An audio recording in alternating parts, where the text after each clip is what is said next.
समस्त को मोर साधुवाद गुरुजन मंडली मानक आंतरिक शुभेच्छा और प्रणाम। लघुजन मानक मोर स्नेह शुभाशीष। ये जो चैनल टी आपण मैंने सब्सक्राइबर अच्छा आपण मानकर बंधु को शेयर सब्सक्राइब करिया कहतु। लक्ष्य अर्थ रोजगार पे नुहे, लक्ष्य होची ये बाणी समस्त पाखरे पहुँचवा आवश्यक। एक सुस्थ समाज गठन करवा हेउछि मोर लक्ष्य और धर्म। हे श्रद्धेय आत्मन समस्ते आबाल बुद्ध बनिका पर्यंत समस्ते मध्य ये वीडियो को देखिपारे। संस्कृत गोटे श्लोक अच्छी, हिंसा बल मसाधूना राज्ञादंड विधि बलम शुश्रूषा च बलम स्त्रीणा क्षमा गुणा बतांग बल। असाधु मानकर बल होची हिंसा करिवा, राजांकर बल होची दंड विधि। ईर्षा करिवा होची असाधु लोक मानकर बल, राजांकर बल होची दंड विधि। किंतु राजा हठात के दंड विधि प्रदान करती नहीं। समस्ते जेते बड़े जानिबे प्रकृत यही व्यक्ति होची दंड विधान योग्य, तापर राजा कौन करेंगे तांको दंड विधान करि थांती। सेवा शुश्रूषा करवा होची नारी मानकर बल। एतरे व्यतिक्रम देखादेले नारीटी निंदित होता है। क्षमा गुणा बतांग बल, गुणवान लोकर बल होची अन्य को क्षमा करवा। गुरु गुरुजन समस्त होचंती गुरुपद वाच्य। गुरु शब्दर अर्थ होची भारी बा ओजन। जो व्यक्ति हृदय रे ये ओजनर गुण रही है, ओजनर क्विंटल 2 क्विंटल नुहे, विभिन्न सद्गुण जहाँ पाखरे सम्मिश्रित हो रही है से होचंती गुरु, जे पथ प्रदर्शक। गुरु सर्वदा क्षमाशील। गुरुजी गुरुमा शिक्षक शिक्षयित्री माने मध्य होचंती गुरु। थरे पिला माने गोटे स्थान रे दौड़ प्रतियोगिता होता है। गोटे पिला जोर दौड़ थाए, से फास्ट होता किंतु हठात कि से पड़गला। ये पड़ा समय जी तृतीय होता राउंड चलूला से पिलाटर सेवा शुश्रूषा कला। द्वितीय स्थान अधिकार करथिबा पिलाटी फास्ट है। किंतु गुरुजी कौन कले, जे जोड़ के आसूला ताकू मध्य प्रथम कले, जे पड़गला कारण से फास्ट होता।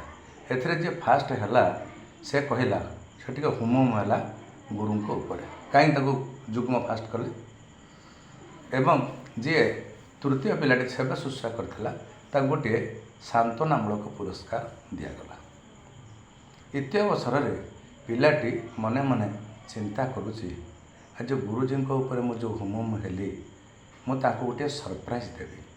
यहीटा से मन कर कौन कला ना मने मने पाठ पढ़ा को लगिला एवं यूट्यूब देखिकी नीटटा क्लीयर कला। गुरुदेव पाद तले जाए पढ़ला। गुरुदेव से दिन मुझे आपण अपराध अर्जन कर से कथा मोर मन रखिंट ना मत क्षमा कर देइछन्ति। गुरुजी कहले, अरे मोर कौन से कथा मनर अच्छी, तू आज नीट क्लीयर करिछु, मो छाती गर्भर कुंडे मोट हो जाउछि। से ठाकुर कहते अनुताप कर, किंतु पुनराय जेपरी अनुतप्त होगापी न पड़े। आ गोटे उदाहरण, जगत बड़ दुष्ट थिला, चलीगला शगड़े से हाथ मारिदिए। ता बापा का ना हूँ भगत, भगत सिंह नुहे जनैक भगत।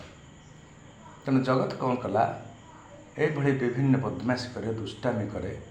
बाटरे जाऊ जाऊ जड़े टेका पकौ पकौ गछ को जड़े वृद्ध व्यक्तिर मुंडे बाजिला। से वृद्ध व्यक्ति मृत्यु हो गला।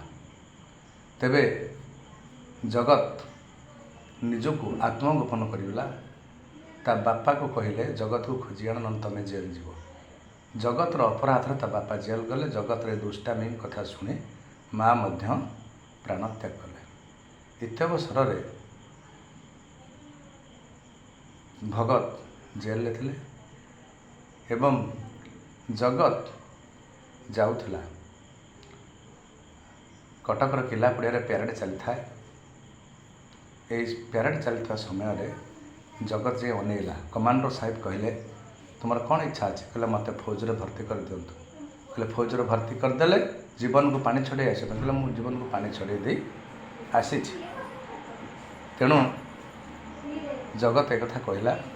ଜଗତର ସାହସ ଦେଖି କମାଣ୍ଡର ସାହେବ ତାକୁ ଜଣେ ସୈନିକ ଆକାରରେ ନିଯୁକ୍ତି ଦେଲେ। ଦ୍ୱିତୀୟ ଅବସରରେ ଭଗତର ଜେଲରୁ ଯିବା ସମୟ ହୋଇଗଲା। ଭଗତ ସାଙ୍ଗରେ ଯେଉଁମାନେ ସବୁ ଥିଲେ ସମସ୍ତଙ୍କ ମନ ଖୁସି।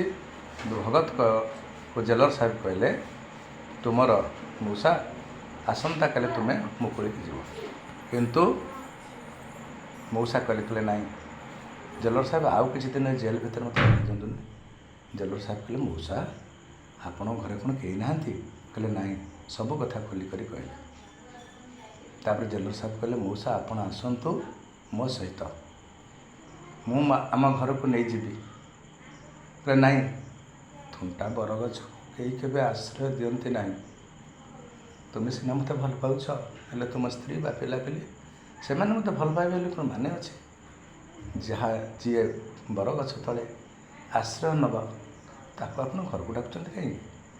ତେଣୁ ତା ପରଦିନ ଭଗତ ମୁକୁଳିଲେ। ବାଟରେ ଯାଉ ଯାଉ ଦେଖିଲେ ଦ୍ୱିତୀୟ ଅବସରରେ ଜଗତ କ୍ୟାପ୍ଟେନ୍ ହୋଇଯାଇଥିଲା, ଘୋଡ଼ାକୁ ବାନ୍ଧିଥିଲା ଏବଂ ଯେମିତି ଭଗତ ଦେଖିଦେଇଛି କହିଲେ ଏ ପିଲାଟି କିଏ, ମୋର ଅତି ଆପଣାର ବୋଲି ମନେ ହେଉଛି। ତାପରେ ଜାଣିଲେ ଏଇ ମୋ ଜଗତ। କହିଲେ ବାବାରେ ଜଗତ ତୁ ଏତେ ଭଲ ପିଲା ହେଇଯାଇଛୁ, ତୁ କ୍ୟାପ୍ଟେନ୍ ହେଇଯାଇଛୁ? କହିଲେ ହଁ ବାପା, ଆପଣଙ୍କ ଆଶୀର୍ବାଦ ପାଇ ଏ କୁଳାଙ୍ଗାର ପୁଅଟା କ୍ୟାପ୍ଟେନ୍ ହେଇଛି। ବାପ ପୁଅ ଦୁଇ ଜଣ ଯାକ ଫେରିଲେ, ଶାନ୍ତିରେ ରହିଲେ। ତେଣୁ ବାପା କ୍ଷମା କରିଦେଇଥିଲେ ପୁଅକୁ।